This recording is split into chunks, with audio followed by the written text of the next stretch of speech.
Why do you think it's important to keep a restricted drug policy? Our vision in Sweden is to have a drug-free society, and I think it's extremely important what kind of signals you send to your population.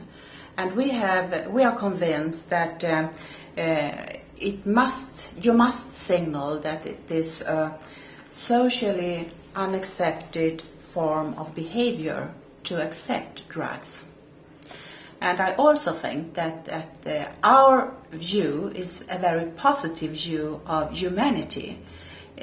You always have a chance to get rehabilitated.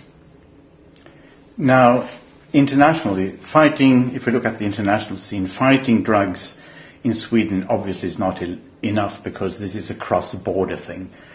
What do you think about the international cooperation when it comes to the fight against drugs? The international cooperation is very important for a country like Sweden.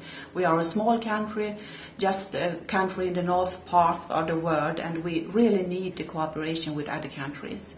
And we have new challenges also. The internet is really a cross-border tool, so we have to use as much as we can on cooperation. It has never been more important than it is today. Then we have quite a few other issues that are being discussed at the moment. And we just would like to put 3 questions regarding these issues. We'll start with the injecting rooms. What are your views on the injecting rooms that we have in several countries today? We will not allow injecting rooms in Sweden because I think they create more problems than they solve. And they shape an arena around the injection room where you allowed people to be a drug abuser. And it's not acceptable in Sweden. We have a zero vision for this. Another thing is the so-called medical marijuana issue.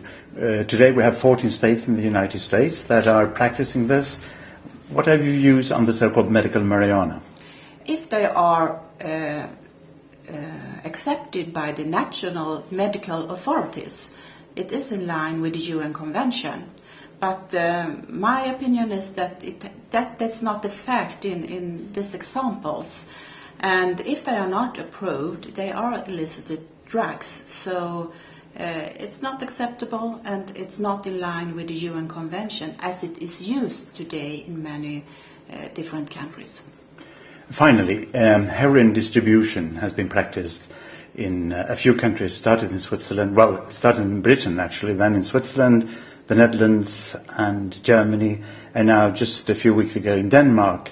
What are your views on heroin distribution? Would that be something for Sweden?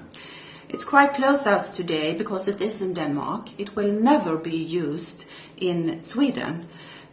Because we think there are better ways to rehabilitate drug abusers. And there are treatments today that are really successful.